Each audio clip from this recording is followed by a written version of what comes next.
ಬಂಟ್ವಾಳದಲ್ಲಿ ಹಾಡು ಹಗಲೇ ಘೋರ ಕೃತ್ಯ. ಬಿಸಿ ರೋಡ್ ಬಸ್ ನಿಲ್ದಾಣದಲ್ಲಿ ಯುವತಿಯ ಭೀಕರ ಕೊಲೆ. ದಕ್ಷಿಣ ಕನ್ನಡ ಜಿಲ್ಲೆಯ ಬಂಟ್ವಾಳ ತಾಲೂಕಿನ ಬಿಸಿ ರೋಡ್ನಲ್ಲಿ ಸಾರ್ವಜನಿಕರ ಕಣ್ಣೆದುರೇ ಅತ್ಯಂತ ಒಂದು ಆಘಾತಕಾರಿ ಮತ್ತು ಭೀಕರ ಘಟನೆಯೊಂದು ಸಂಭವಿಸಿದೆ. ಕೆಎಸ್ಆರ್ಟಿಸಿ ಬಸ್ ನಿಲ್ದಾಣದಲ್ಲಿ ಬಸ್ಸಿಗಾಗಿ ಕಾಯ್ತಾ ಇದ್ದ ಯುವತಿಯ ಮೇಲೆ ಮಾರಕಾಸ್ತ್ರದಿಂದ ಮನಬಂದಂತೆ ದಾಳಿ ನಡೆಸಲಾಗಿದ್ದು, ತೀವ್ರವಾಗಿ ಗಾಯಗೊಂಡಿದ್ದಂತಹ ಯುವತಿ ಚಿಕಿತ್ಸೆ ಫಲಕಾರಿಯಾಗದೆ ಕೊನೆ ಉಸಿರು ಎಳೆದಿದ್ದಾರೆ. ಈ ಕೃತ್ಯವನ್ನ ನೋಡಿ ಕರಾವಳಿಯನ್ನೇ ಬೆಚ್ಚಿ ಬೀಳಿಸಿದ್ದಾರೆ. ಏನಿದು ಘಟನೆ? ಮೃತ ಯುವತಿ ಯಾರು? ಮೃತ ದುರ್ದೈವಿಯನ್ನ ಒಂದು ಕಕ್ಕೆಪದುವ ನಿವಾಸಿ 23 ವರ್ಷದ ಲಾವಣ್ಯ ಅಂತ ಗುರುತಿಸಲಾಗಿದ್ದು, ಇವರು ಒಂದು ಕಲ್ಲಡ್ಕದ ಖಾಸಗಿ ನರ್ಸಿಂಗ್ ಹೋಮ್ನಲ್ಲಿ ನೌಕರಿಗಾಗಿ ಕೆಲಸ ಮಾಡ್ತಾ ಇದ್ರು ಎನ್ನಲಾಗಿದೆ. ಎಂದಿನಂತೆ ತಮ್ಮ ಕೆಲಸ ಮುಗಿಸಿ ಮನೆಗೆ ಮರಳಲು ಬಿಸಿ ರೋಡ್ ಬಸ್ ನಿಲ್ದಾಣದಲ್ಲಿ ಬಸ್ಸಿಗಾಗಿ ಕಾಯ್ತಾ ಇದ್ದಾಗ ಈ ದುರಂತ ಸಂಭವಿಸಿದೆ. ಓಡಿ ತಪ್ಪಿಸಿಕೊಳ್ಳಲು ಯತ್ನಿಸಿದರೂ ಕೂಡ ಬಿಡದ ಪಾಪೆಯ. ಪ್ರತ್ಯಕ್ಷದರ್ಶಿಗಳಾದಂತಹ ಪ್ರಕಾರ ಒಂದು ಲಾವಣ್ಯ ಬಸ್ ನಿಲ್ದಾಣದಲ್ಲಿದ್ದಾಗ ಅಲ್ಲಿಗೆ ಬಂದಂತಹ ಯುವಕನೊಬ್ಬ ಇದ್ದಕ್ಕಿದ್ದಂತೆ ತನ್ನ ಬ್ಯಾಗ್ನಿಂದ ಹರಿತವಾದಂತಹ ಕತ್ತಿಯನ್ನ ಹೊರತೆಗೆದಿದ್ದಾನೆ. ಇದನ್ನ ನೋಡಿ ಗಾಬರಿಗೊಂಡಂತ ಲಾವಣ್ಯ ಅಲ್ಲಿಂದ ಓಡಿ ತಪ್ಪಿಸಿಕೊಳ್ಳಲು ಯತ್ನಿಸಿದ್ದಾರೆ. ಅದಕ್ಕೆ ರಕ್ಕಸನಂತೆ ಬೆನ್ನಟ್ಟಿದ್ದ ದುಷ್ಕರ್ಮಿ ಸಾರ್ವಜನಿಕರ ಮುಂದೆ ಆಕೆಯ ಮೇಲೆ ಮಾರಣಾಂತಿಕವಾಗಿ ಹಲ್ಲೆ ನಡೆಸಿದ್ದಾನೆ ಅಂತ ತಿಳಿದು ಬಂದಿದೆ. ರಕ್ತದ ಮಡುವಿನಲ್ಲಿ ಬಿದ್ದ ಯುವತಿಯನ್ನ ತಕ್ಷಣವೇ ಬಂಟ್ವಾಳ ಸರ್ಕಾರಿ ಆಸ್ಪತ್ರೆಗೆ ದಾಖಲಿಸಲಾಯಿತಾದರೂ ಕೂಡ ತೀವ್ರ ರಕ್ತಸ್ರಾವದಿಂದಾಗಿ ಚಿಕಿತ್ಸೆ ಫಲಿಸದೆ ಆಕೆ ಸಾವನ್ನಪ್ಪಿದ್ದಾರೆ. ಒನ್ ಸೈಡ್ ಲವ್ ಶಂಕೆ, ಸಂಬಂಧಿಯೇ ಹಂತಕ.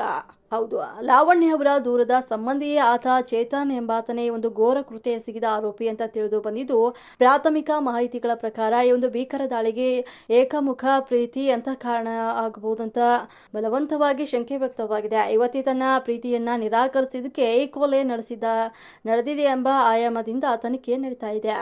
ಸ್ಥಳಕ್ಕೆ ಧಾವಿಸಿದ ಪೊಲೀಸರು ಹಂತಕನಿಗಾಗಿ ಬಲೆ ಬೀಸಿದ್ದಾರೆ. ಘಟನೆ ನಡೆದ ತಕ್ಷಣ ಬಂಟ್ವಾಳ ಉಪವಿಭಾಗದ ಪೊಲೀಸ್ ಅಧಿಕಾರಿಗಳು ಮತ್ತು ನಗರ ಠಾಣೆಯ ಪೊಲೀಸ್ ಇನ್ಸ್ಪೆಕ್ಟರ್ ಸಿಬ್ಬಂದಿಯೊಂದಿಗೆ ಸ್ಥಳಕ್ಕೆ ಭೇಟಿ ನೀಡಿ ಪರಿಶೀಲನೆ ನಡೆಸಿದ್ದಾರೆ. ಬಂಟ್ವಾಳ ನಗರ ಪೊಲೀಸ್ ಠಾಣೆಯಲ್ಲಿ ಒಂದು ಪ್ರಕರಣ ದಾಖಲಿಸಲಾಗಿದ್ದು, ಸದ್ಯ ತಲೆಮರೆಸಿಕೊಂಡಿರುವಂತಹ ಆರೋಪಿ ಚೇತನ್ ಪತ್ತೆಗಾಗಿ ಪೊಲೀಸರು ಒಂದು ವ್ಯಾಪಕ ಜಾಲವನ್ನ ಬೀಸಿದ್ದಾರೆ.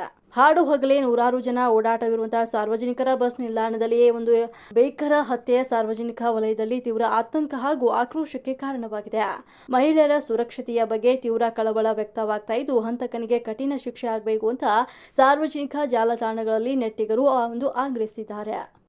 ಜನರ ಆಗ್ರಹವನ್ನ ನಾನು ಸ್ವಾಗತಿಸ್ತೇನೆ.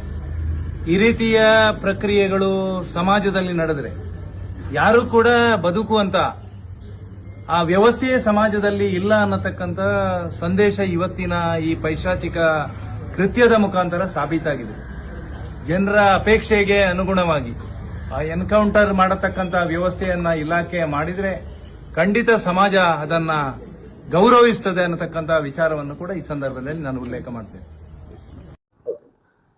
ನಿನ್ನೆ ದಿವಸ ಸಂಜೆ ವೇಳೆಯಲ್ಲಿ ಬಂಟ್ವಾಲ್ ಪೊಲೀಸ್ ಸ್ಟೇಷನ್ ವ್ಯಾಪ್ತಿನಲ್ಲಿ ಒಂದು ಮರ್ಡರ್ ಆಗಿದೆ. ಅದರಲ್ಲಿ ಲಾವಣ್ಯ ಎಂದು ಒಂದು 21 ವರ್ಷದ ಹುಡುಗಿಯನ್ನು ಯಾರೋ ಒಬ್ಬ ವ್ಯಕ್ತಿ ಮರ್ಡರ್ ಮಾಡಿದ್ದಾನೆ ಎಂದು ಒಂದು ದೂರು ಬಂದಿದೆ. ಅದರ ನಿಟ್ಟಿನಲ್ಲಿ ಬಂಟ್ವಾಲ್ ಟೌನ್ ಪೊಲೀಸ್ ಸ್ಟೇಷನ್ನಲ್ಲಿ ಕ್ರೈಮ್ ನಂಬರ್ 95/26 ಅಂಡರ್ ಸೆಕ್ಷನ್ 78(126) ಮತ್ತು 103 BNS ಪ್ರಕಾರ ಕೇಸ್ ದಾಖಲು ಮಾಡಿ ಕೊಲ್ಲಲಾಗಿದೆ. ಅದು ಎನ್ಕ್ವೈರಿ ಸಂದರ್ಭದಲ್ಲಿ ಅವಳನ್ನು ಮರ್ಡರ್ ಮಾಡಿರೋದು ಅವಳ ದೂರದ ರಿಲೇಟಿವ್ ಆಗಿದ್ದ ಚೇತನ್ ಎಂದ ಒಬ್ಬನು ಆ ಹುಡುಗಿಯನ್ನು ಏಕಪಕ್ಷವಾಗಿ ಲವ್ ಮಾಡ್ತಾ ಇದ್ದ. ಅವನೇ ಮರ್ಡರ್ ಮಾಡಿದ್ದಾನೆ, ತಲ್ವಾರನ್ನು ತಗೊಂಡು ಬಂದು ಎಂದು ಗೊತ್ತಾಗಿದೆ. ತದನಂತರ ಆರೋಪಿ ಪತ್ತೆ ಹಚ್ಚಲಿಕ್ಕೆ ವಿಶೇಷ ತಂಡಗಳನ್ನು ನೇಮಿಸಲಾಗಿದೆ. ಇವತ್ತಿನ ಬೆಳಗ್ಗೆ ಆರೋಪಿಯನ್ನು ಮ್ಯಾಂಗ್ಳೂರ್ನಲ್ಲಿ ಅವನನ್ನು ಸೆಕ್ಯೂರ್ ಮಾಡಿಕೊಳ್ಳಲಾಗಿದೆ. ತದನಂತರ ಅವನು ವಿಚಾರಣೆ ಮಾಡುವಾಗ ಅವನು ಇಲಿ ಪಾಶನ ತಗೊಂಡಿದ್ದಾಗ ಹೇಳಿರ್ತಾನೆ. ಈ ನಿಟ್ಟಿನಲ್ಲಿ ಅವನನ್ನು ಸರ್ಕಾರಿ ಆಸ್ಪತ್ರೆಯಲ್ಲಿ ಈಗ ಅಡ್ಮಿಟ್ ಮಾಡಲಾಗಿದೆ.